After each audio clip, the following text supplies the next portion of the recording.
Alors bonjour à tous, aujourd'hui nous continuons la lecture du livre de l'Apocalypse selon l'interprétation du vénérable Barthélemy Holshouser, donc une interprétation catholique possible du livre de l'Apocalypse, et nous en sommes rendus au chapitre 9, donc les versets 13 à 20 qui concernent le sixième ange qui sonna de la trompette.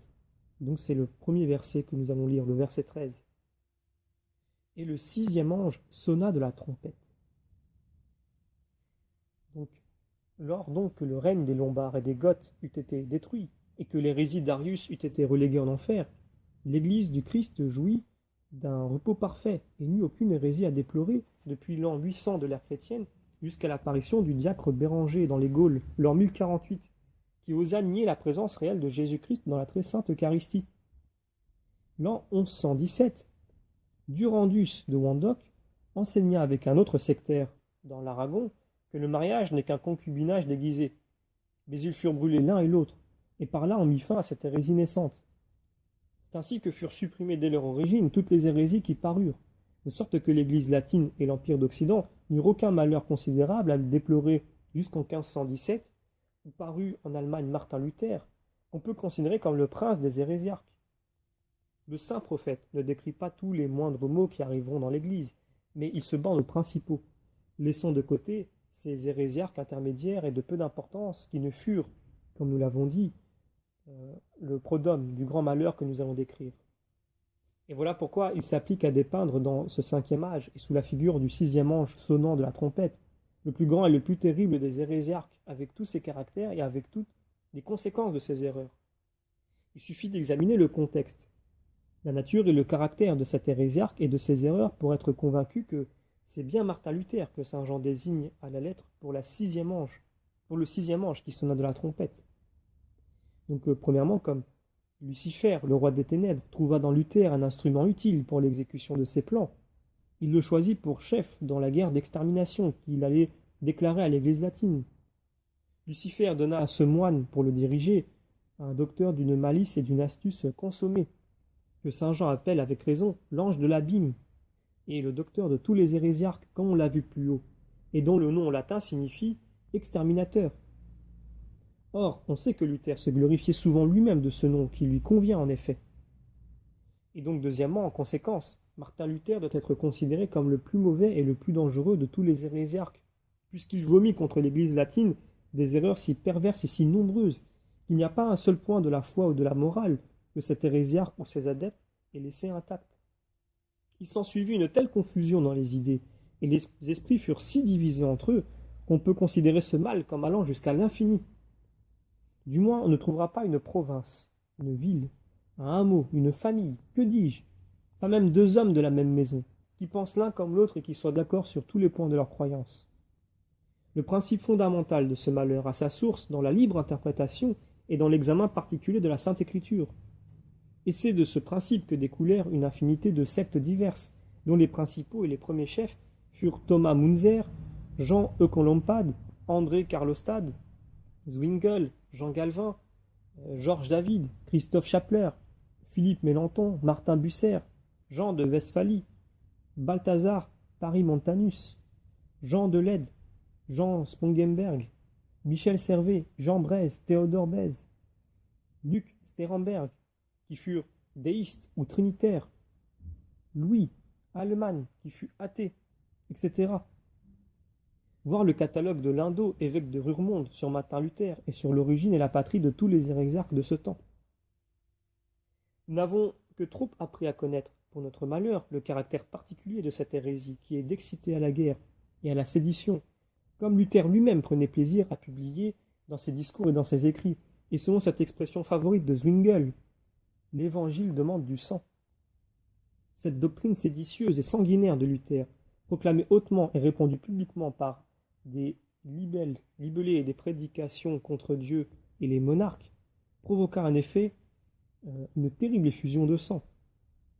Excité par la voix de Luther et poussé à la révolte par Munzer, Carlostad, Bucer et par d'autres encore, une masse d'hommes égarés, connus sous le nom de paysans, envahirent les monastères et les églises de la Souabe, de l'Alsace, de la Thuringe et de la Franconie pour les piller et les détruire.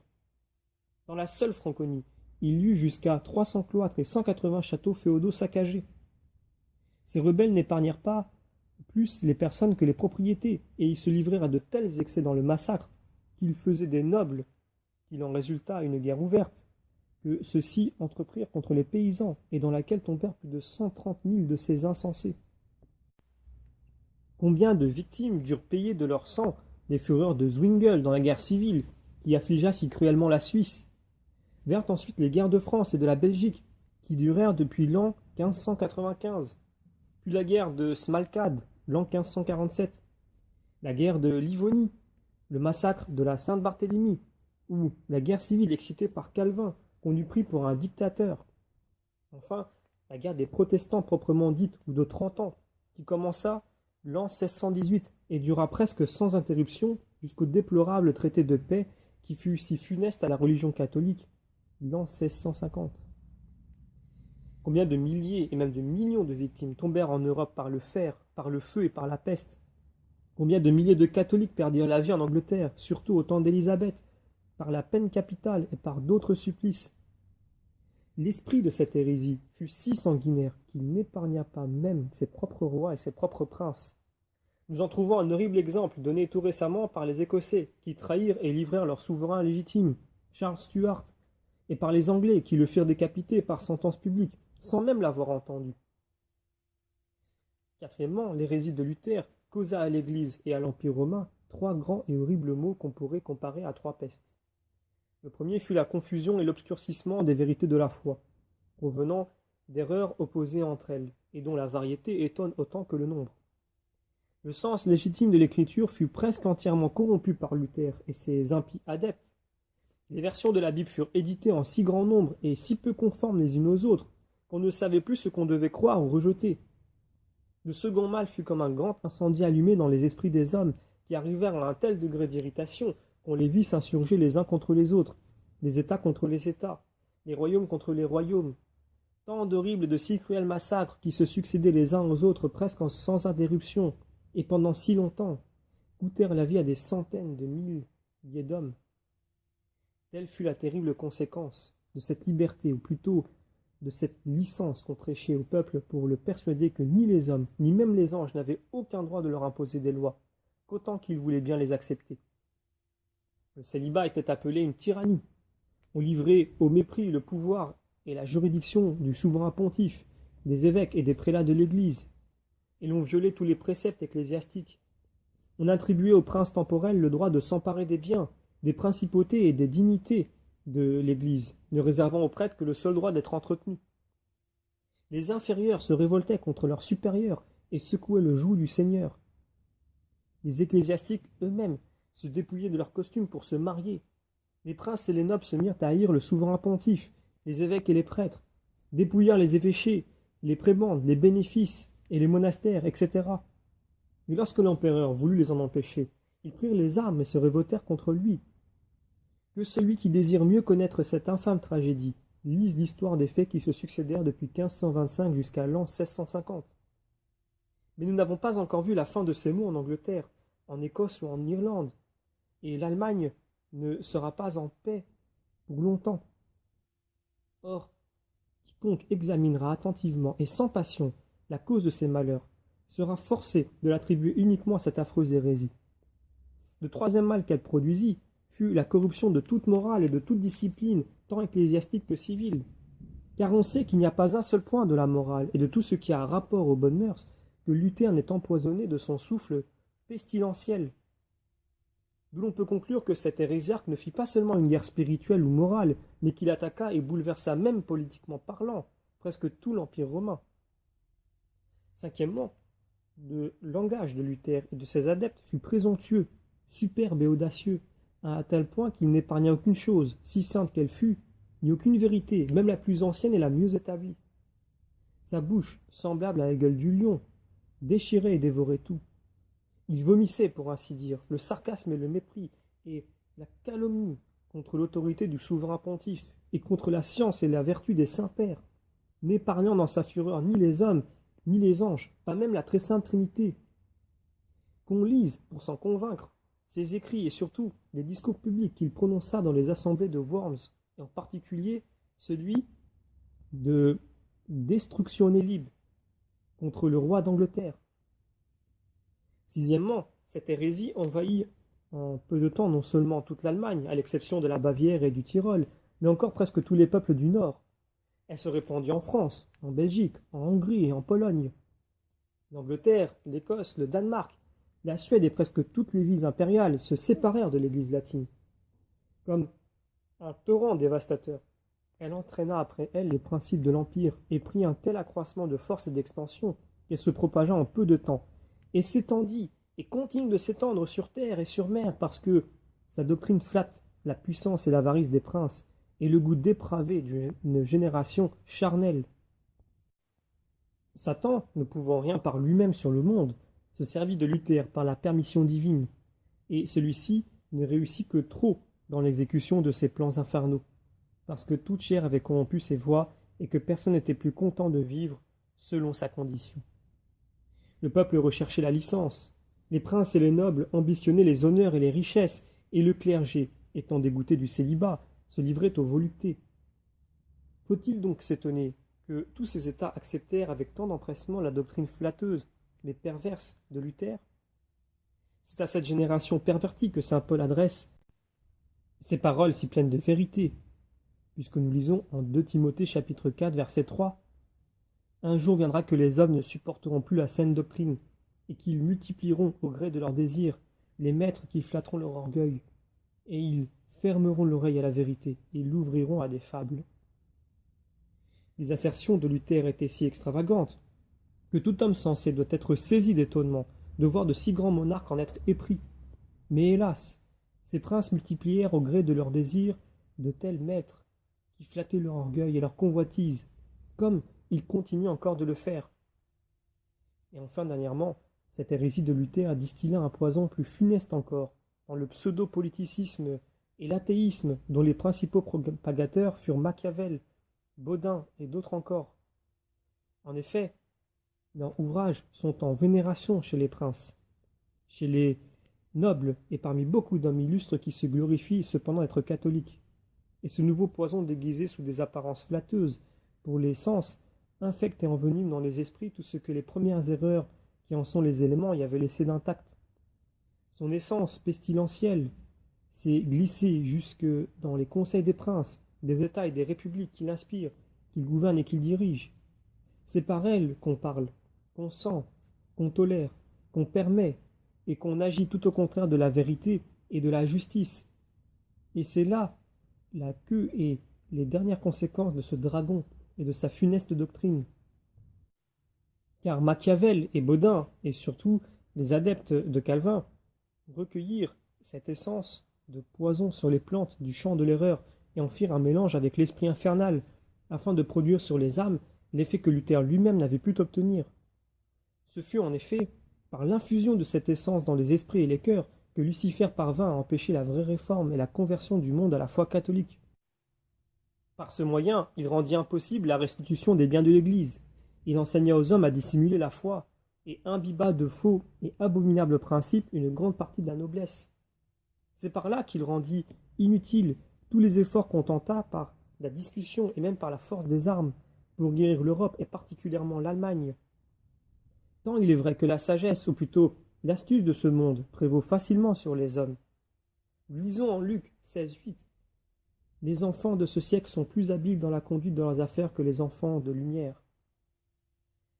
Nous ne vîmes que trop s'accomplir en Allemagne cet oracle de Jésus-Christ, en Matthieu 12:43. Lorsque l'esprit immonde sort d'un homme, il erre dans des lieux arides, cherchant le repos, et il ne le trouve pas. Et il dit, « Je reviendrai dans ma maison d'où je suis sorti. » Et revenant, il la trouve vide, nettoyée et ornée. Alors, il va et prend avec lui 7 autres esprits plus méchants que lui. Et entrant, ils y habitent, et le dernier état de cet homme devient pire que le premier. Et il en sera ainsi de cette génération criminelle. Nous voyons, en effet, toutes les hérésies modernes se résoudre en une seule et aboutir au pseudo-politicisme et à l'athéisme. Chacun se forme à son gré une conscience et une religion qu'il base pour la forme sur ses principes politiques.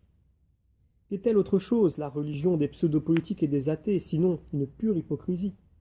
Car ils disent dans leur cœur, « Que Que m'importe la religion? Dieu n'existe pas, c'est un mot. Il n'y a point d'autre vie que la présente. Et c'est ainsi qu'il se moque des plus grandes vérités. C'est de cette race impie que parle le saint roi David quand il dit, dans les psaumes, l'insensé a dit dans son cœur, il n'y a point de Dieu. Ils se sont pervertis, ils se sont corrompus et sont devenus abominables dans toutes leurs affections. Il n'en est pas un qui fasse le bien, par un seul. Leur gosier est un sépulcre ouvert, ils se sont servis de leur langue pour tromper avec adresse. Le venin des aspics est sous leurs lèvres, leur bouche est pleine de malédiction et d'amertume, leurs pieds se hâtent pour répandre le sang. Toutes leurs voix ne tentent qu'à affliger et qu'à opprimer les autres. Ils n'ont pas connu le sentier de la paix. La crainte du Seigneur n'est pas devant leurs yeux. Ne comprendront-ils pas enfin, ces ouvriers d'iniquité, qui dévorent mon peuple comme un morceau de pain? Donc de cet abrégé historique, passons maintenant au texte. Donc nous revenons au verset 13. Et le 6e ange sonna de la trompette. Ce 6e ange fut donc Martin Luther, le prince des hérésiarques, comme nous venons de le voir, donc l'un de ceux qui sont décrits sous les 7 trompettes.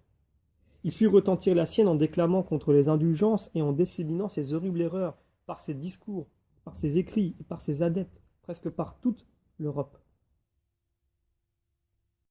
Ce fut contre cet hérésiarque que s'assembla le concile œcuménique de Trente, sous les empereurs Charles Quint et Ferdinand, et par les souverains pontifes Paul III, Marcel II, Paul IV, Pie IV et Pie V.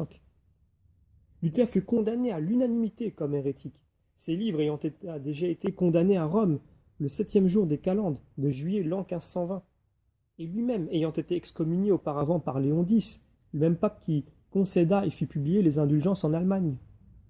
Le soin de cette publication avait été confié à l'électeur de Mayence qui, selon l'usage, en chargea les dominicains. Et c'est ce qui excita la jalousie, l'avarice et l'orgueil de Luther et des siens, jusqu'au point d'apostasier. Donc nous continuons le verset 13 avec le verset 14. Et j'entendis une voix qui sortait des 4 coins de l'autel d'or qui est devant Dieu. Voix disant au 6e ange qui avait la trompette, déliez les 4 anges qui sont enchaînés sur le grand fleuve d'Euphrate. Alors par l'autel, saint Jean désigne ici l'Église universelle, où les prélats, les évêques, les docteurs et les prêtres unis avec leur chef, le souverain pontife. Ils sont appelés avec vérité l'autel, parce que c'est dans eux et par eux que les prières et les bonnes œuvres de la chrétienté sont offertes chaque jour à Dieu le Père par Jésus-Christ. Et c'est de cet autel que s'élève jusqu'aux cieux l'encens du repentir et de la douleur. C'est pourquoi cet autel est appelé d'or, parce qu'il n'y a que la seule Église qui soit continuellement illuminée par la sagesse éternelle que l'or représente.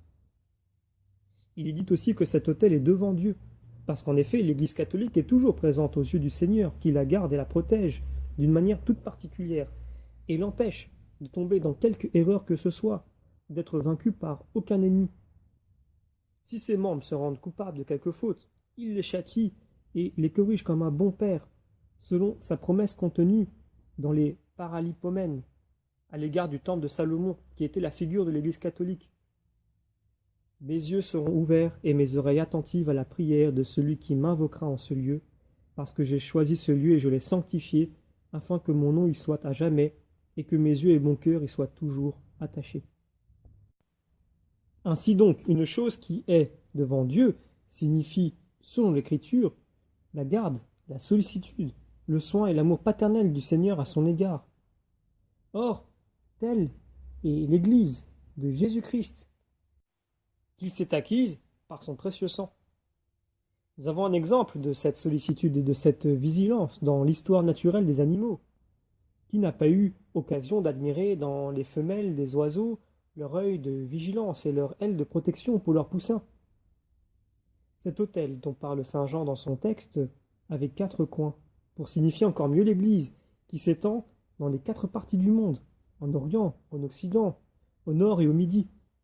Comme l'Église universelle est l'assemblée de tous les fidèles du monde réunis sous un seul chef qui est notre Saint-Père, le Pape, et que chaque fois qu'elle s'assemble en concile général, tous les prélats et tous les docteurs du monde sont convoqués, voilà pourquoi nous trouvons ces paroles pleines de sens et de vérité dans l'Apocalypse. Et j'entendis une voix qui sortait des 4 coins de l'autel d'or. Cette voix fut celle du Saint Concile de Trente, qui sortit des 4 coins de l'autel. Elle fut Une, parce que ce concile fut général et qu'il condamna d'une voix unanime et livra à Satan l'impie Luther, avec toutes ses erreurs. Donc le texte nous dit, voix 10 ans au 6e ange. Donc à Martin Luther qui avait la trompette et auquel Dieu avait permis de prêcher, de propager, de disséminer par lui-même et par les siens les erreurs les plus nombreuses, les plus variées et les plus criantes, que ses passions effrénées, son orgueil indomptable et son audace sans pareille avaient pu produire. Délier les 4 anges, nous dit le texte.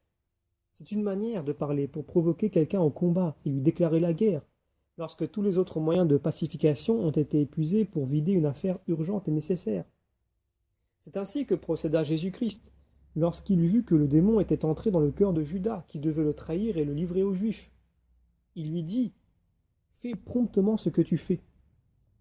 Et c'est ainsi que nous agissons nous-mêmes lorsque nous voyons qu'il n'y a plus d'autre moyen d'échapper à un ennemi que par une juste défense. Nous nous préparons résolument au combat et nous attaquons avec intrépidité l'ennemi qui nous insulte. Cette expression impérative, délier, non pas autre chose dans le sens du texte qu'une provocation à la guerre spirituelle contre la fleur de Satan et de tout l'enfer qui se servait de cet hérésiarque pour essayer d'exterminer l'Église latine. Nous avons dit que cette expression délier est impérative, ordonnant en effet au souverain pontife et au concile de Trente de porter une sentence d'excommunication et de condamnation contre l'impie Luther et ses adeptes. Et ce fut là l'occasion qui enflamma le plus sa fureur et l'excita aux plus honteuses diatribes contre les souverains pontifes, contre les saints conciles, les indulgences, le célibat, les dignités, le pouvoir, l'autorité et les biens ecclésiastiques. On peut s'en convaincre par ses écrits et par ses discours. De plus, cet ennemi infernal excita les princes de l'Empire, le peuple et même des ecclésiastiques contre le pape, les évêques et les prélats, cherchant toujours et par tous les moyens à exterminer l'Église. C'est du moins ce qu'on voit clairement par les efforts qui furent tentés et qu'on tente encore de nos jours. Délier les 4 anges qui sont enchaînés sur le grand fleuve d'Euphrate, nous dit le texte. Par le grand fleuve d'Euphrate, on comprend l'Empire romain, qui est appelé un grand fleuve. Premièrement, à cause de la multitude des peuples qui le composent, car l'Europe, qui appartient en entier à cet empire, est très peuplée selon ces paroles de l'Apocalypse. Les eaux que tu as vues, où la prostituée est assise, sont les peuples, les nations et les langues. Donc, Apocalypse 17-15. Deuxièmement, parce que comme l'Euphrate était l'un des 4 grands fleuves du paradis terrestre, selon la Genèse, chapitre 2, donc le 4e fleuve est l'Euphrate, c'est ainsi que l'Empire romain était l'un des 4 principaux empires du monde, et même le plus grand, le plus puissant et le plus durable, comme on le voit dans l'histoire romaine dans les prophéties de Daniel, notamment au chapitre 2.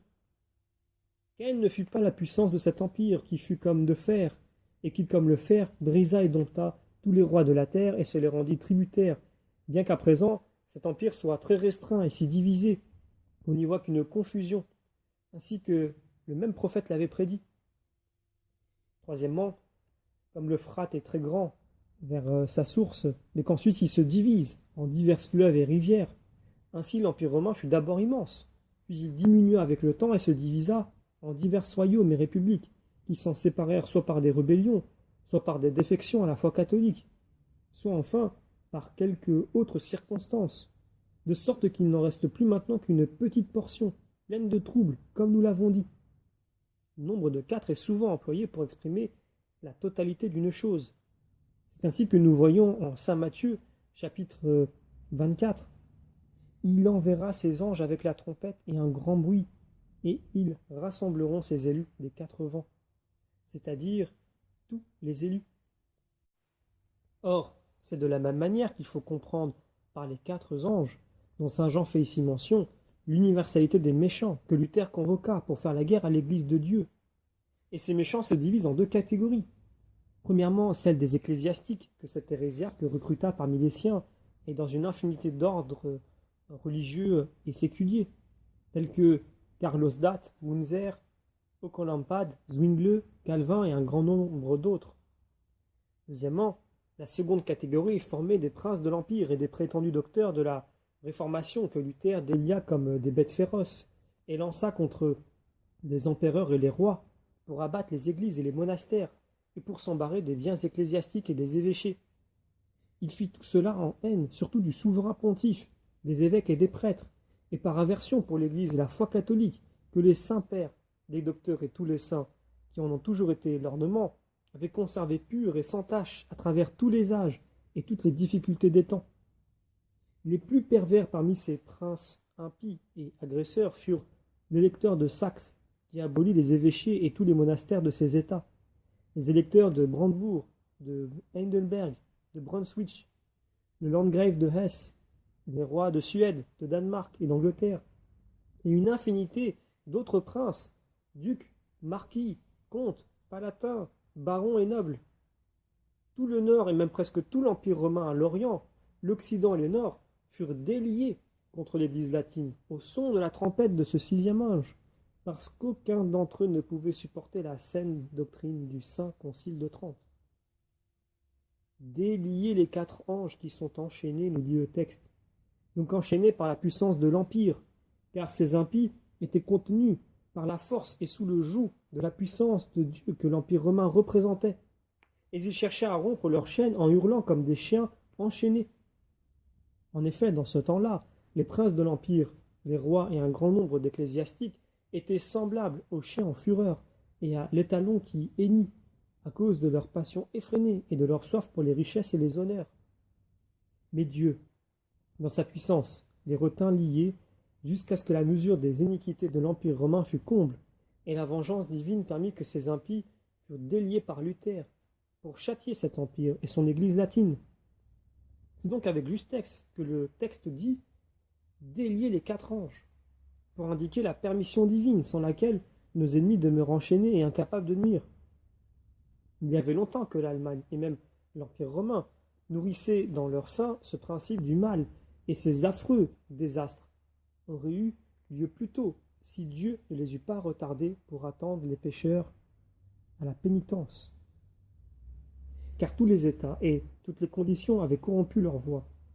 Les sujets ne voulaient plus obéir. Les ecclésiastiques violaient la discipline et considéraient le célibat comme insupportable. Ils réclamaient à grands cris le mariage. Les princes et les nobles, devenus insatiables, convoitaient d'autres honneurs, d'autres richesses et d'autres dignités. La vue des richesses dans les prébendes, les évêchés et les prélatures excita leur avarice, et dans leur jalousie, ils conçurent la haine la plus profonde contre ceux qui les possédaient. C'est pour s'en rendre maître qu'ils joignirent la calomnie au scandale dont malheureusement le clergé fournissait tant d'exemples. Tous les hommes oublièrent Dieu sur la terre, et ils se vautrèrent jusqu'au cou dans la fange des voluptés, des honneurs et des richesses. C'est ainsi que tout était disposé et préparé à une ruine générale, que Dieu, dans sa miséricorde, contint quelque temps, jusqu'à ce qu'il fît éclater enfin sa colère. Tel fut jusqu'ici le sort de l'Empire romain et de l'Église latine, qui commencèrent l'an 800 de l'ère chrétienne, époque où cet empire passa aux Germains, continuant de durer jusqu'à ce jour. Nous voyons donc, dans leur histoire, que depuis leur origine jusqu'à l'an 1517, c'est-à-dire l'espace de 7 siècles, ils furent exempts de toute hérésie et de toute ruine, si l'on en accepte seulement celle de Béranger et de quelques autres hérétiques, de peu d'importance que nous avons cités. Car la main de Dieu tenait Satan lié, et tous ces hérésiarques qu'on peut envisager comme les prodromes du mal, selon que nous l'avons déjà dit, bien ne parvinrent jamais à exercer contre l'Église les fureurs de l'enfer, que lorsque le jour des vengeances célestes fut venu. Et donc le texte continue au verset 15. Et aussitôt furent déliés les 4 anges qui étaient prêts pour l'heure, le jour, le mois et l'année, où ils devaient tuer la 3e partie des hommes. Donc suivent dans ces paroles les effets de la permission divine par laquelle Luther obtint la grande puissance des ténèbres pour commettre avec le plus grand succès les maux horribles dont il affligea si cruellement l'Église latine. Car il ne faut pas seulement lui attribuer le mal qu'il fit par lui-même sur les hommes de son époque, mais l'on doit l'envisager comme le grand coupable et la cause première de tous les désastres que ces erreurs produisirent et produiront encore dans la suite. Le premier de ces mots fut l'effervescence qu'il excita sur un nombre presque infini d'ecclésiastiques de tout rang et de toutes conditions, en leur enseignant par sa doctrine à secouer le joug de la discipline de l'Église, pour parcourir ensuite l'Europe comme des chevaux sans frein, manifestant leur désir charnel par d'horribles hennissements et pervertissant des millions d'hommes par leurs scandales. Le second de ces mots fut d'exciter par les discours et par des écrits des princes de l'Empire à la guerre la plus longue et la plus désastreuse qui fut et sera jamais. Et aussitôt furent déliés les 4 anges, nous dit le texte, c'est-à-dire il fut permis à l'universalité des impies et des méchants, qui étaient prêts et comme enrôlés sous les drapeaux de Lucifer, à qui ils étaient vendus pour faire le mal, comme autrefois Achab, qui dit à Élie, « En quoi m'as-tu trouvé ton ennemi ?» Élie lui répondit, « Parce que tu t'es vendu pour faire le mal aux yeux du Seigneur. » Nous voyons un pareil prince dans la personne de Frédéric V, qui, joint à ses alliés, fit verser en si grande abondance le sang des chrétiens. Tels furent aussi Henri VIII, roi d'Angleterre, Élisabeth sa fille, et récemment encore Gustave Adolphe, roi de Suède, qui, à la tête des protestants, dévora presque toute l'Allemagne jusqu'à la moelle des os, après lui avoir fait subir les plus sanglants outrages qui puissent humilier une nation. On ne sait que trop, en effet, l'horrible effusion de sang que ce prince provoqua, ainsi que ses rapines, ses vexations, ses homicides, ses sacrilèges et ses autres infamies. Or, la première source de ces maux incalculables, passés et à venir, fut la doctrine de Luther. Et aussitôt furent déliés les 4 anges qui étaient prêts pour l'heure, le jour, le mois et l'année. L'apôtre désigne par là les diverses époques des guerres du protestantisme, dont les moments sont fixés à l'heure, au jour, au mois et à l'année, selon qu'il plaît à la volonté divine de permettre aux chefs de guerre d'arrêter et de déterminer l'exécution de leur plan. Le texte continue. Où il devait tuer la 3e partie des hommes. Ici, l'apôtre indique un nombre déterminé pour s'exprimer d'une manière indéterminée. Et pour la 3e partie des hommes, on entend la plus grande partie des chrétiens qui furent et seront réellement tués par ces guerres.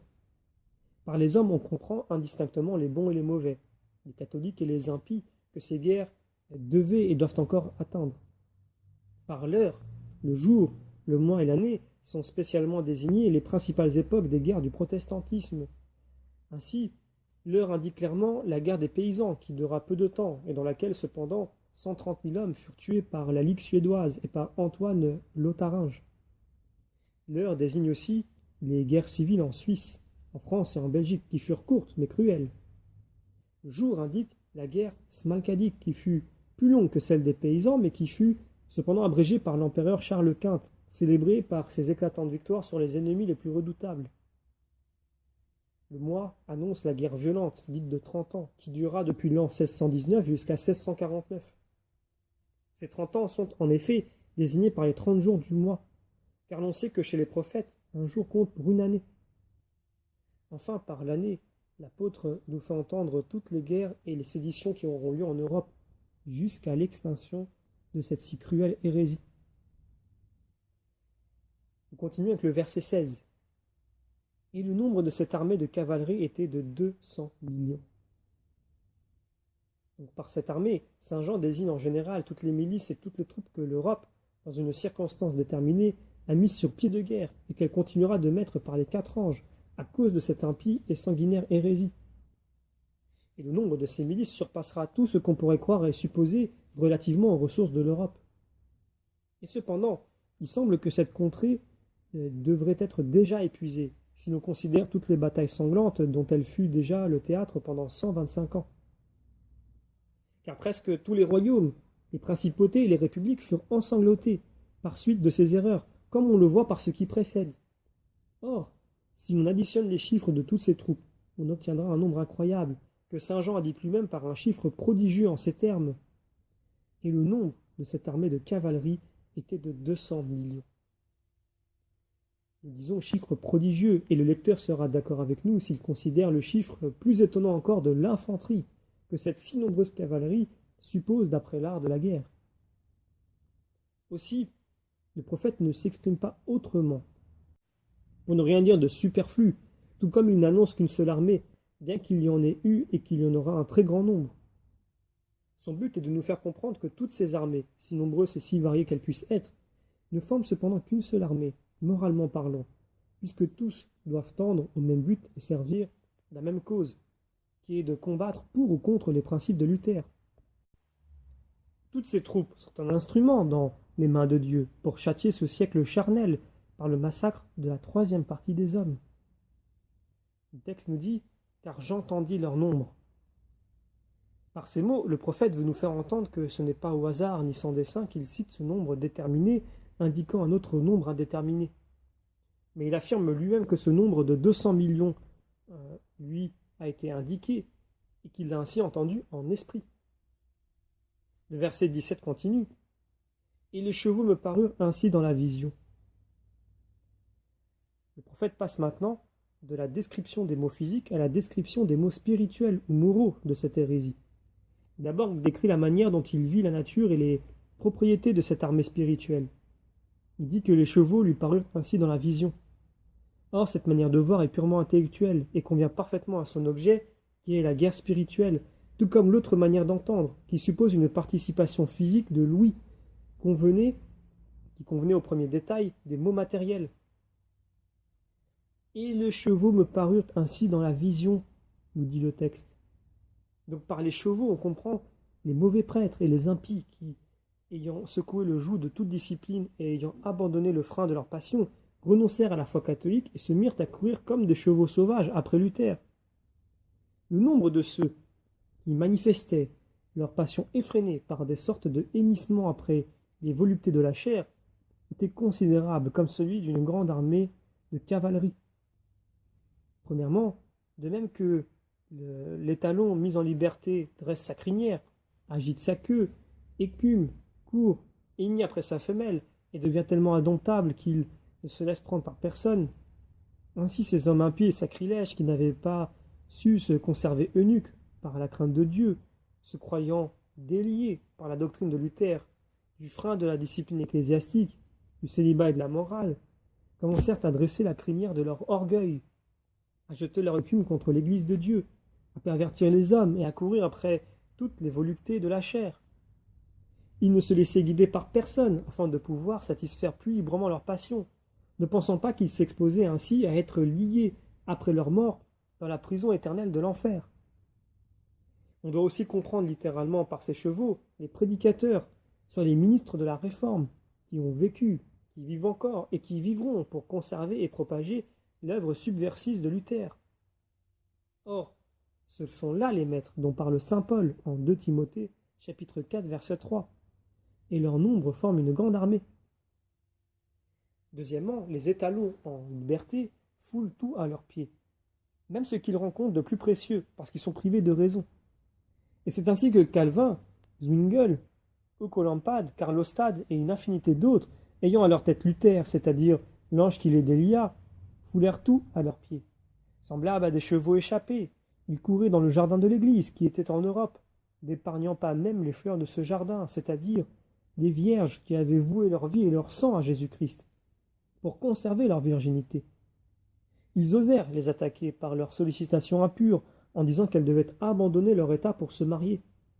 Ils n'épargnèrent pas non plus les arbres majestueux et anciens des saints-pères, arbres si fertiles par leur doctrine sur les sacrements, ni les plantations, ni les ouvrages, ni les embellissements des conciles généraux et provinciaux, pas même les horticulteurs dans la succession continuelle des souverains pontifes, depuis Saint-Pierre jusqu'au présent pape, qui demeurèrent malgré ces injures, fermes et inébranlables comme des monuments éternels de vérité. Ils attaquèrent et cherchèrent à dévaster toutes les plantes de l'Église, qui y sont aussi nombreuses qu'il y a de miracles et de vertus chrétiennes produites par la foi catholique. Leurs pieds sont l'orgueil, le mépris, la présomption, la démence et l'impiété.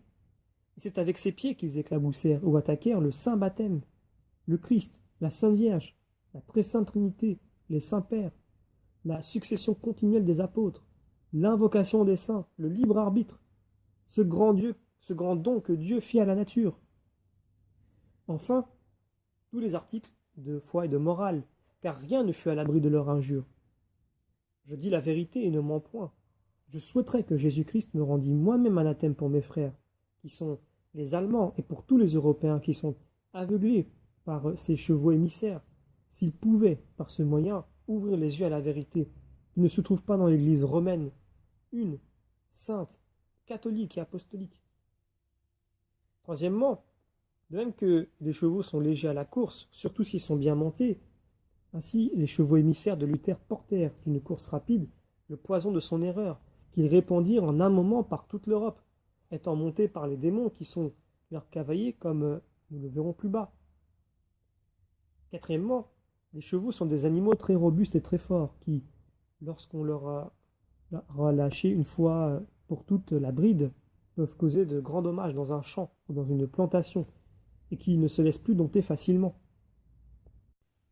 Or, les chevaux émissaires de Luther furent aussi très forts, étant appuyés dans leurs prédications erronées sur la puissance des princes, des rois, des républiques, des riches commerçants, des villes opulentes, comme ils l'étaient surtout dans les commencements. C'est à l'aide d'une si puissante protection qu'ils causèrent impunément tant de ruines spirituelles aux âmes, tout en faisant verser en abondance des larmes de sang. Et l'on ne parviendra pas facilement à les dompter, à cause de la puissance des princes sur lesquels ils s'appuient, et à qui ils servent de maîtres qui flattent leur orgueil et leur sordide avarice, selon le langage de l'Écriture. Ces princes protègent de tels docteurs, parce qu'ils leur enseignent une doctrine conforme à leurs désirs, comme par exemple de garder injustement les biens de l'Église, les prélatures, les dignités, les principautés, les évêchés. L'histoire de la Réforme nous fournit une preuve patente de la difficulté qu'il y avait, surtout dans les premiers temps, de dompter ces chevaux. C'est lorsque le pieux et puissant empereur Ferdinand II employa toutes ses forces pour rétablir l'ordre public dans ses États, en éloignant ces perturbateurs qui livraient les âmes à tout vent de doctrine. Or, on sait que tous ces efforts furent paralysés et qu'il dut, tout récemment encore, composer avec l'ennemi et accepter un traité de paix qui fit tomber la foi catholique dans un état pire que le premier. Car tous les ennemis de l'Église, quelque divisés qu'ils soient d'ailleurs entre eux, se réunissent et s'entendent parfaitement lorsqu'il s'agit d'attaquer les intérêts de la foi ou de lui causer quelques dommages. On trouve une figure véritable, quoique peu flatteuse, de cet accord des impies dans la vie agricole. C'est lorsqu'un maître de ferme veut faire mettre le fer au groin d'un porc pour l'empêcher de nuire. Tous les autres accourent à ses cris et menacent celui qui procède à l'opération. Le texte continue. Et les chevaux me parurent ainsi dans la vision, ceux qui les montaient avaient des cuirasses de feu, d'hyacinthe et de soufre. Par ces paroles, le prophète indique et décrit les cavaliers de ces chevaux qui ne sont personne autre que les démons. On sait en effet que Luther avoua lui-même dans ses écrits qu'il avait de fréquents rapports avec un démon, qui le poussait et l'éperonnait, pour ainsi parler, au mal. Il en est de même de tous ses disciples et de ses adeptes, et surtout de ceux qui renient le chef visible de l'Église dans les temps actuels. Ils ont tous les démons qui leur servent de chef et qui les dirigent. Car premièrement, celui qui monte un cheval le domine. Deuxièmement, il le tient serré par la bride et le dirige où il lui plaît. Troisièmement, il le pique de son éperon pour l'exciter à la course et pour lui imprimer tous les mouvements qu'il désire. Tantôt il le fait avancer, tantôt reculer, et tantôt caracoler. Or, c'est ainsi que les démons agirent sur tous les disciples et sur tous les adeptes de Luther, sous quelque forme qu'ils aient paru. Et c'est ainsi qu'ils agiront sur eux, qui paraîtront encore dans la suite, car ils les dominent et les dirigent toujours vers le mal. Et ceux-ci, comme des chevaux domptés et souples, obéissent sans pudeur aux impulsions de leurs cavaliers, foulant aux pieds la morale, la discipline et les articles de foi. Si ces chevaux sont mous et sans feu, leurs cavaliers se servent de l'éperon, c'est-à-dire qu'ils leur inspirent un faux zèle et une espèce de fureur mêlée d'orgueil, d'arrogance et d'envie, pour mieux les lancer à la course et disséminer plus rapidement l'impiété, sous le faux prétexte et sous l'apparence du bien et de la vérité. C'est du moins sous ces dehors qu'ils se présentèrent aux villes impériales et qui s'introduisirent auprès des princes en leur présentant les richesses de l'Église et en leur disant, comme le démon dans la tentation de Jésus-Christ, « Nous vous donnerons toutes ces choses si vous vous prosternez et nous adorez. » C'est encore de la même manière que ces chevaux coururent carrière pour faire retentir par leur hennissement aux oreilles des ecclésiastiques, de quelque état qu'ils furent, cette fausse et licencieuse interprétation du passage de saint Paul en 1 Corinthiens chapitre 7 verset 9. Il vaut mieux se marier que de brûler. Par leur course rapide, ils propagèrent dans toute l'Europe en un moment leurs mensonges si flatteurs pour les passions des hommes. Mais ces chevaux ne se soumettaient pas seulement à leurs cavaliers, par leur obéissance et par leur souplesse pour l'attaque, mais aussi pour la fuite. Les hérétiques fuient, en effet, avec aversion, tout ce qui est contraire aux démons. C'est pourquoi ils repoussèrent avec horreur le signe de la croix, l'eau bénite, les cérémonies sacramentelles, les reliques des saints et surtout la présence réelle du corps et du sang de Jésus-Christ dans la très sainte Eucharistie. Ils repoussèrent surtout le saint nom de la bienheureuse Vierge Marie, si terrible aux démons, en conséquence de cette ancienne inimitié pour laquelle la prophétie divine se réalise chaque jour, en Genèse 3,15. Je mettrai inimitié entre toi et la femme, entre ta postérité et la sienne. Elle te brisera la tête et tu la blesseras au talon. Or, les hérétiques modernes manifestent par tous leurs faits et gestes cette vieille et ancienne rancune contre la femme par excellence, que les anges et les archanges vénèrent, que les rois, les princes et toutes les générations ont toujours loué et loueront toujours, selon Luc, chapitre 1, verset 48. Désormais, toutes les générations nous diront bienheureuses. Ensuite, de même que les démons se montrèrent dès le commencement rebelles à Dieu leur Créateur et que, par jalousie, ils poussèrent à la désobéissance nos premiers parents, ainsi ces chevaux émissaires secouèrent le joug de l'obéissance envers la sainte Église romaine et excitèrent les États de l'Empire à la révolte contre leur maître légitime et contre le souverain pontife, vrai successeur de Saint-Pierre et chef de l'Église universelle. Ensuite, qu'y a-t-il de plus odieux et de plus terrible pour les démons que le saint sacrifice de la messe? Or, les hérétiques modernes, vrais précurseurs de l'Antéchrist, firent tous leurs efforts pour le détruire et rejetèrent en effet le sacrifice continuel, comme le fera l'Antéchrist selon la prophétie de Daniel au chapitre 12 verset 11. Et depuis le temps que le sacrifice continuel aura été établi, aboli, etc.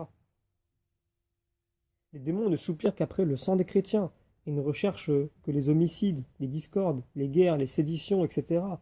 Et ils y excitent les méchants, qui tiennent sous leur domination.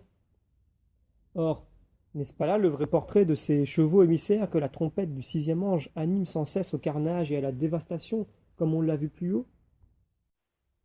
Il résulte donc clairement de tout ce qui précède que les cavaliers de ces chevaux sont les démons qui les dominent et les poussent au mal. Et l'on voit par les détails qui suivent dans le texte, sur les armes et l'uniforme de ces cavaliers, que le prophète désigna ces démons à la lettre, car il ajoute « Ceux qui les montaient avaient des cuirasses de feu, d'hyacinthe et de soufre ». C'est-à-dire qu'ils étaient remarquables par leurs cuirasses de feu, de fumée et de soufre. Or, ces trois choses se trouvent en enfer, et les démons qui l'habitent et qui en sortent pour faire la guerre à Jésus-Christ sur la terre paraissent briller, d'après le texte, dans ces cuirasses, pour nous faire comprendre quels sont ces cavaliers. Car, comme un roi porte une cuirasse d'or, un officier une cuirasse d'argent et un soldat une cuirasse de fer, chacun selon son rang et son grade, ainsi les démons portaient une cuirasse de feu, de fumée et de soufre. Ces paroles indiquent aussi, littéralement, divers genres de cuirasses que ces démons portaient à cheval pour être plus terribles dans leur attaque contre l'Église de Jésus-Christ. Et on en distingue trois espèces qui sont, premièrement, le zèle de la haine implacable et la noire envie que Satan inspira par ses faux docteurs aux princes et aux grands contre l'Église romaine, contre le souverain pontife, contre les cardinaux, les archevêques, les évêques, les prélats, contre les ordres religieux et en général contre tout le clergé. L'expérience de chaque jour nous démontre la haine et la jalousie incroyables dont les hérétiques sont enflammés contre l'Église du Christ. Et c'est là une cuirasse dont Satan sut parfaitement prémunir ses soldats pour le combat. Car un cœur rempli de haine et d'aversion ne se laisse pas facilement convaincre et persuader par la saine doctrine, par les bons conseils, ni par les remontrances. C'est pourquoi il dit dans le texte « Ceux qui les montaient avaient des cuirasses de feu ». Car de même que le feu brûle et consume, ainsi le faux zèle de la haine et de l'envie consume les cœurs des hérétiques et les brûlera éternellement. Deuxièmement, la seconde espèce de ces cuirasses, c'est la confusion et la nouveauté attrayante de la doctrine de cette hérésie sur la foi et la morale. C'est pourquoi il n'était pas facile de la combattre, car à peine une erreur était-elle réfutée, qu'il en surgissait un nombre infini d'autres plus étonnantes encore. Ce fut là un nouveau et très adroit stratagème que Satan employa dans sa guerre contre l'Église latine. Et c'est à l'aide de cette forte cuirasse qu'il para tous les coups et marcha sans crainte et avec intrépidité contre ses ennemis. Cette seconde cuirasse avait la couleur de l'hyacinthe ou de la fumée, car l'hyacinthe ressemble à l'air obscurci, et cette couleur représente parfaitement la confusion des erreurs de Luther. En effet, premièrement, la fumée est produite par le feu. Deuxièmement, elle obscurcit l'air. Troisièmement, elle trouble la vue. Quatrièmement, elle est confuse et comme un chaos, on ne peut la comprimer et si on la dissipe d'un côté, elle s'étend d'un autre. Cinquièmement, elle fait sortir les larmes des yeux. Or, telle est parfaitement l'hérésie moderne. Elle offre le tableau des erreurs les plus nombreuses et les plus variées, et la confusion qui en résulte provient du feu, de la jalousie et de l'envie des hérétiques contre les chrétiens, car ils se plaisent à enseigner et à pratiquer en haine du souverain pontife et de l'Église romaine tout ce qui leur est contraire. Aussi, cette hérésie obscurcit par ses erreurs toute l'Europe, dont la foi était pure et lucide comme l'air par un beau jour d'été. Également, elle troubla et gâta la vue, c'est-à-dire l'intelligence et la saine raison des hommes, à tel point qu'il n'était plus possible de distinguer quelle était la vraie doctrine et la voie qui conduit à la vie éternelle. Et aussi, elle est comme un chaos de toutes les erreurs précédentes qui n'est pas parvenu à dissiper, et plus on veut en faire disparaître les nuages et les vapeurs, et plus elle s'élève de toutes parts. Et ensuite, elle fit verser des larmes abondantes, et même des larmes de sang, particulièrement en Allemagne, et elle en fera répandre bien plus encore. Maintenant, pourquoi le prophète a-t-il comparé ce mal à l'hyacinthe et non pas à la fumée? La raison en est que si les erreurs de cette doctrine n'étaient pas autre chose en réalité que de la fumée, elles paraissaient néanmoins plausibles au dehors et avaient une apparence de solidité. Et ces chevaux émissaires les présentèrent sous ces fausses couleurs pour les faire agréer des hommes charnels dont ils flattaient le désir, du moins pour la vie présente. C'est ainsi que les démons coutument de présenter le mal sous des couleurs et avec des raisons bonnes d'apparence, afin de mieux réussir à tromper les hommes. On voit donc par là que c'est bien avec raison que le prophète se servit de ces cuirasses d'hyacinthe pour dépeindre ses ennemis du Christ et de son Église. La troisième espèce de ces cuirasses fut le relâchement de la discipline ecclésiastique et des mœurs chrétiennes remplacées par une vie toute charnelle et par une liberté licencieuse, de sorte que Satan, par cette hérésie, ouvrit la porte à tous les vices et à tous les voluptés en persuadant aux hommes, par ses ministres, que le chemin du ciel est très facile et couvert de roses, et que Dieu ne punit pas le péché si rigoureusement que les catholiques l'enseignent. Il eut soin surtout de prêcher la plus grande liberté de la chair, contrairement au célibat, aux ordres religieux, aux vierges et aux prêtres. Satan fut comme un pêcheur qui, au moyen de cette hérésie, tendit un grand filet sur les grandes eaux de l'Europe, et fit une immense capture de poissons qu'il fit rôtir dans les flammes éternelles. Et la puanteur de la fumée qui sortait de ce feu de la luxure infecta toute l'Europe. C'est avec cette troisième armure que Satan prémunit ses cavaliers, auxquels il donna des cuirasses de soufre, car le soufre désigne métaphoriquement la puanteur et l'infection des péchés déshonnêtes. Telles furent donc ces trois sortes de cuirasses spirituelles dont les démons furent recouverts et munis pour entreprendre cette terrible guerre que Satan avait déclarée à l'Église latine. Et le texte continue. Et les têtes de chevaux étaient comme des têtes de lions. Dans ces paroles et celles qui suivent, le prophète passe à la description de la nature et des propriétés de ces chevaux. On en concevra sans nul doute une idée monstrueuse et horrible, si on se les représente avec le ventre, les pieds et le corps d'un cheval, la tête d'un lion, une gueule infernale et la queue formée de serpents. C'est là cependant ce que nous allons vérifier en détail. Il est dit dans le texte que les têtes de chevaux étaient comme des têtes de lions, et c'est avec justesse, car de même que la tête du lion est très forte, et qu'elle dévore et déchire de ses dents tous ceux qui se présentent à elle, ainsi ces chevaux, animés par le son de la trompette du sixième ange, osèrent attaquer et dévorer de leurs dents maudites presque tous les articles de foi, si saints, si authentiques et si anciens qu'ils furent. Ils n'épargnèrent rien de ce qui appartient aux bonnes mœurs, pas plus que les choses sacrées, les cérémonies sacramentelles et le culte de la Sainte Vierge et des saints. Comme le lion en fureur lance des regards de feu, laisse tomber de sa gueule l'écume de sa rage, fait retentir les vallées de ses affreux rugissements et répand partout où il passe la terreur du carnage et l'effroi de la mort. Ainsi ces chevaux de l'impiété, animés du feu de la haine, enflammés de la fureur de l'envie, et brûlant de la soif de la vengeance contre le souverain pontife et contre tous les prélats de l'Église, déchirèrent et dévorèrent avec leurs dents de lion toutes les choses saintes, et même les sacrements. Ensuite, le prophète ajoute « Et de leur bouche il sortait du feu, de la fumée et du soufre. » Nous avons dit que le feu désigne l'ardeur de la jalousie, le zèle de la haine et la noire envie dont ces chevaux furent enflammés par les démons qui les montaient. et qu'ils lancèrent par toute l'Europe pour faire la guerre au souverain pontife et à l'Église latine. C'est avec ce feu qu'ils brûlèrent tous les préceptes de morale et tous les dogmes de la foi catholique. Nous avons dit aussi qu'ils remplirent cette même Europe de fumée et de soufre par la confusion de leur doctrine et par la fausseté de leur morale et par la puanteur de leur vie licencieuse. Or, selon le texte, ces trois erreurs sortaient de leur bouche, c'est-à-dire qu'ils les prêchèrent et les disséminèrent par leurs discours et par leurs écrits. Car que pouvaient-ils prêcher autre chose que ce dont leur cœur était rempli? Et de quoi pouvaient-ils être remplis si ce n'est du mal que les démons leur inspiraient? Ainsi, ces chevaux émissaires répandaient par leur bouche ce que les démons qui les montaient portaient comme des cuirasses. C'est en effet la propriété des démons de vouloir le mal que Satan fait connaître dans le monde par ses ministres, qui sont les impies et les méchants. Et la bouche des impies est semblable à l'enfer, d'où sortiront pendant toute l'éternité le feu, la fumée et le soufre, qui dévoreront ces méchants dans les siècles des siècles. C'est de ces mêmes impies que David a si bien écrit dans le livre des Psaumes au chapitre 5. La vérité n'est point sur leurs lèvres, leur cœur est rempli de vanité, leur bouche est un sépulcre ouvert, et leur langue est pleine d'artifices. Jugez-les, ô Seigneur. Et toujours dans les Psaumes au chapitre 13, verset 5. Leur gosier est un sépulcre ouvert, ils se sont servis de leur langue pour tromper avec adresse, le venin des aspics est sous leurs lèvres, leur bouche est pleine de malédiction et d'amertume, leurs pieds se hâtent pour répandre le sang, les angoisses et la désolation sont leurs voies, ils n'ont pas connu le sentier de la paix. Ensuite, le feu, la fumée et le soufre des cuirasses que portaient les cavaliers sont appelés des plaies. Premièrement, pour signifier la funeste influence qu'ils exercèrent en Europe sur l'Église latine par la permission de Dieu. Car la mesure des péchés des hommes était comble.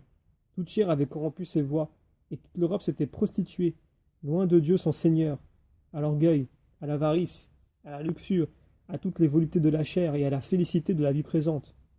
C'est en conséquence de ce débordement que cette hérésie enfanta et produisit une génération d'hommes qui lui furent parfaitement semblables, et qui devinrent des enfants de douleur pour le malheur du monde entier.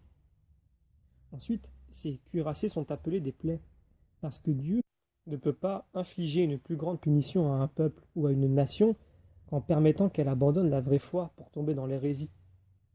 Aussi, Dieu, dans sa bonté et sa miséricorde, a-t-il soin d'annoncer ces terribles châtiments, souvent 100 et même 200 ans à l'avance, pour exciter les peuples à la pénitence. Et s'ils persévèrent dans leurs vices et leurs erreurs, il fait enfin éclater sa colère par une ruine complète.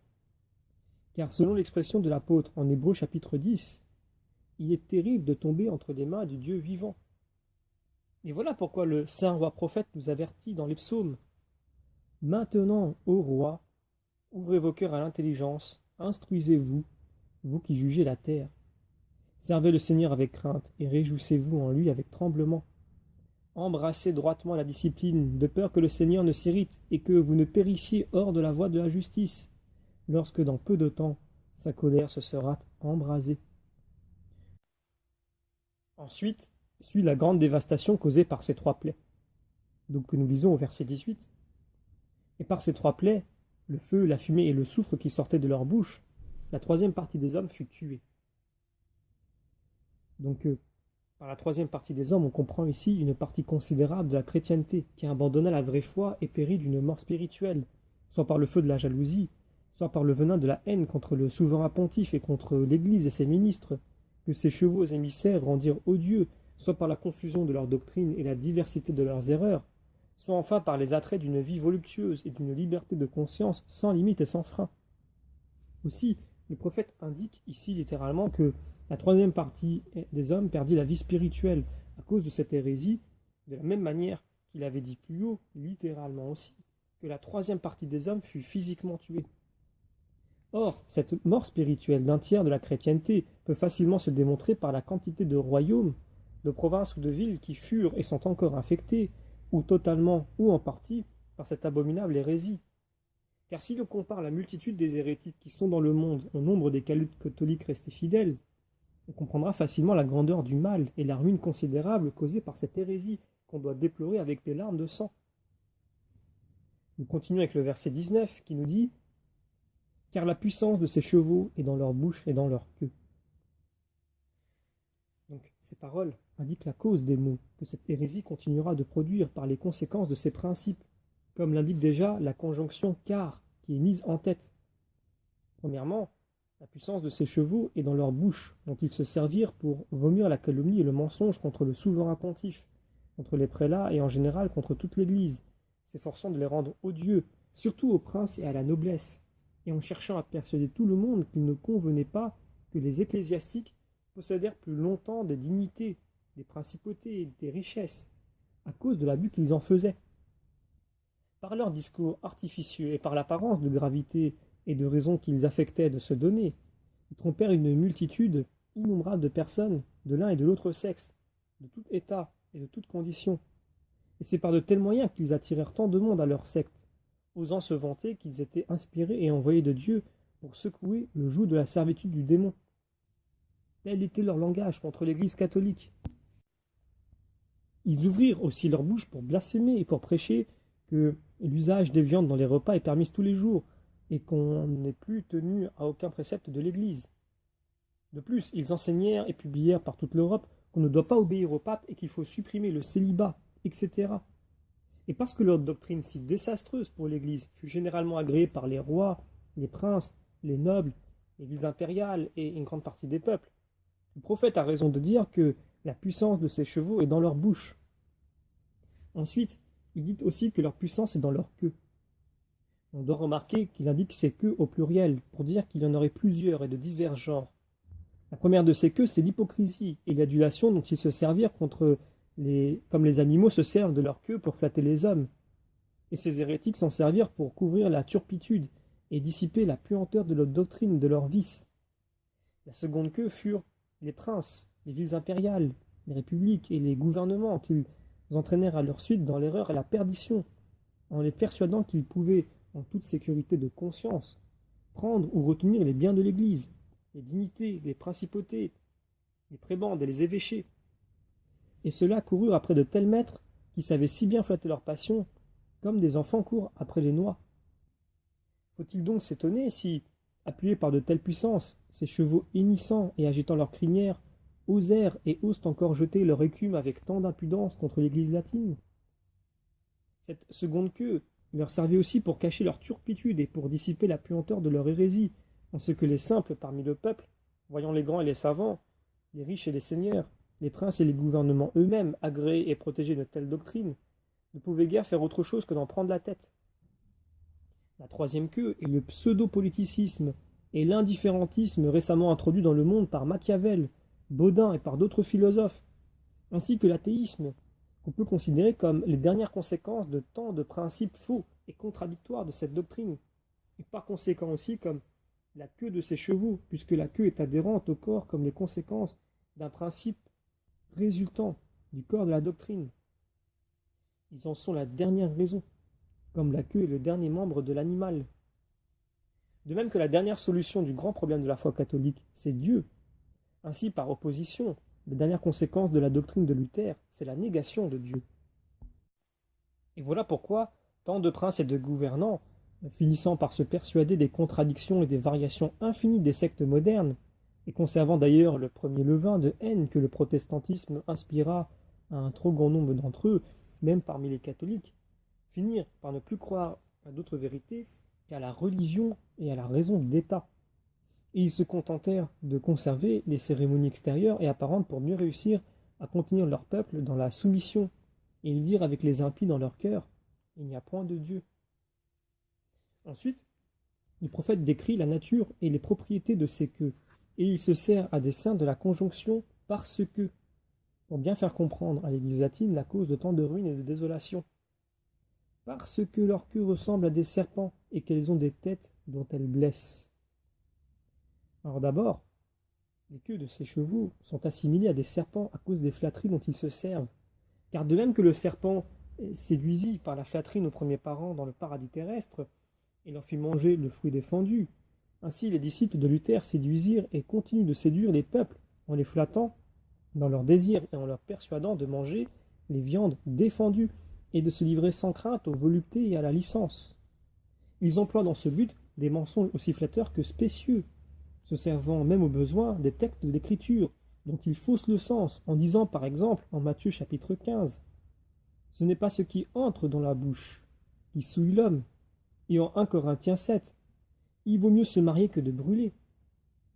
De plus, les serpents ne se laissent pas prendre facilement, car si quelqu'un va en saisir un, il court grand risque d'être mordu et de recevoir une blessure souvent mortelle. Or, c'est ainsi que sont les queues, soit les conséquences de l'hérésie présente, car quel est celui qui pourrait se vanter d'avoir saisi l'astuce des hérétiques? Qui pourra extirper la fausse philosophie, la fausse politique et l'athéisme qui se sont glissés comme le poison jusque dans les membres des catholiques eux-mêmes? Gloire à celui qui pourra faire descendre de leur chair ces docteurs des ténèbres, prêchant l'erreur et le mensonge, comme des vipères, qui menacent de la mort par leur horrible sifflement. Heureux enfin celui qui pourra saisir et dominer, avec l'aide de Dieu, les princes, les rois, les républiques, les villes impériales et toutes les puissances sur lesquelles est appuyée sa terreur. L'histoire nous apprend que Ferdinand II, empereur aussi pieux que puissant, essaya de le faire, ainsi que Ferdinand III, mais hélas, le résultat de leur effort fut une horrible blessure qu'ils reçurent en voulant saisir ces serpents si redoutables. Ensuite, la nature du serpent l'oblige à ramper sur la terre, et c'est là précisément ce que font ces hérétiques, dont la face, comme celle du serpent, est sans cesse inclinée vers les choses terrestres, ne recherchant que les honneurs, les richesses et les plaisirs. Ensuite, selon la Genèse chapitre 3, on dit que le serpent était le plus rusé de tous les animaux que le Seigneur Dieu avait placés sur la terre. Or, il en est de même de la génération présente, qui est la plus rusée de toutes celles qui ont existé jusqu'ici. Il est certain que les protestants ont employé contre l'Église la ruse la plus raffinée. On n'a qu'à lire pour s'en convaincre les actes de la chancelle d'Anhalt, ainsi que les décrets de leur concile, et l'on y verra tout ce que la ruse leur inspira contre les catholiques et contre l'Empire romain, et l'on comprendra que ce n'est pas à tort que le prophète les compare aux serpents les plus rusés. Ensuite, si Dieu, dans sa malédiction, a établi une inimitié entre le serpent et la femme, entre la race de l'un et de l'autre, en Genèse chapitre 3, on peut alors comprendre quelle inimitié Dieu a permis qu'il exista entre cette nouvelle race de serpents et la femme par excellence, la bienheureuse Vierge Marie, mère de Dieu fait homme, qui sera bénie entre toutes les femmes. Encore, il est dit que ces queues ont des têtes, pour nous faire comprendre que les fauteurs et les adeptes de cette hérésie seraient des rois, des princes et un grand nombre de personnages distingués et puissants, qui sont en effet comme la tête, ou les chefs des peuples. De plus, ce n'est pas sans raison que le prophète désigne plusieurs têtes, pour signifier que les dogmes du protestantisme n'ayant pour base que le principe du libre examen, il s'ensuivrait nécessairement une multitude de sectes diverses, puisqu'on devait rejeter toute autorité qui aurait pu gêner la fausse liberté de conscience. N'est-ce pas là en effet ce que l'expérience n'a malheureusement que trop prouvé par tant de controverses scandaleuses sur la présence du Christ en tout lieu, sur la communication des idiomes divins, sur le nombre des sacrements, sur la foi des enfants dans l'administration du baptême, sur l'usage et les cérémonies de la messe en allemand, etc. Il suffisait qu'un consistoire ou un concile provincial admît et proclamât quelques règles à ce sujet pour que d'autres conciles et consistoires les rejetèrent et même les mirent en dérision. N'est-ce pas là une preuve évidente qu'ils n'étaient ni les uns ni les autres appuyés de l'assistance infaillible et de la promesse du Saint-Esprit qui les aurait empêchés de faillir et de se diviser? Cette tête signifie aussi la sagesse, l'intelligence et la prudence humaine, par lesquelles cette génération surpasse de beaucoup les catholiques. Car selon saint Luc chapitre 16, les enfants de ce siècle sont plus habiles dans la conduite de leurs affaires que les enfants de lumière. N'est-ce pas là ce que nous avons expérimenté surtout au commencement de ce 5e âge, en voyant les protestants surpasser de beaucoup les catholiques dans l'art de feindre, de combiner les plans occultes et de dresser des embûches, dans le talent d'acquérir des richesses et d'étendre le commerce, de réussir dans les négociations, de perfectionner les systèmes d'attaque et de défense pour les forteresses et les places de guerre, dans les lois civiles et les règlements de police extérieure, dans la lutte, dans le luxe d'une éducation brillante pour la jeunesse, etc. Lors donc que le prophète nous dit qu'ils auront des têtes, il veut nous prévenir des dommages considérables que cette génération perverse causera à l'Église et à l'Empire romain. Et il complète la description de cette hérésie en disant « Leurs queues ressemblent à des serpents, elles ont des têtes dont elles blessent. » C'est-à-dire qu'ils nuiront particulièrement à l'Église et à l'Empire romain avec ces 3 genres de queues dont nous avons parlé plus haut, et que toute la puissance et la vigueur de cette hérésie, quand elle sera sur le point de finir, consistera dans ces 3 queues, de sorte que celui qui parviendra à couper ses queues mettra fin à l'existence de cette hérésie. Plaise à Dieu que vienne bientôt ce puissant monarque qui doit bouleverser les républiques, battre en brèche les villes impériales et maritimes qui ne sont pas autre chose que des nids de vipères, étouffer les cris et les sifflements de ses prédicateurs et de ses serpents, et qu'après avoir humilié les hérétiques et les schismatiques, il fasse cesser toute erreur. Le prophète n'a écrit aucune hérésie avec autant de force et de clarté, et par des comparaisons aussi sensibles que la moderne, afin de mieux faire connaître à l'Église latine les maux qui en résulteront. En faisant passer ce monstre devant nos yeux, l'apôtre nous avertit nous-mêmes, chacun en particulier, de demeurer fidèlement attachés à la foi catholique romaine et de marcher avec sobriété, chasteté, piété et sainteté en présence de cette horrible bête, de peur que notre ministère ne soit tourné en dérision et avali. De plus, le prophète nous avertit d'éviter la luxure, les plaisirs de la table, l'orgueil, l'impudicité, l'avarice et l'ostentation, de peur que les faibles parmi nous en tirent scandale. Nous devons nous efforcer au contraire de briller par notre vie et par notre doctrine, comme une lumière dans les ténèbres. Observons la discipline du Seigneur, de peur que sa colère n'éclate et qu'il ne permette que tout ce que nous possédons encore en Europe ne soit dévoré par cette bête hideuse.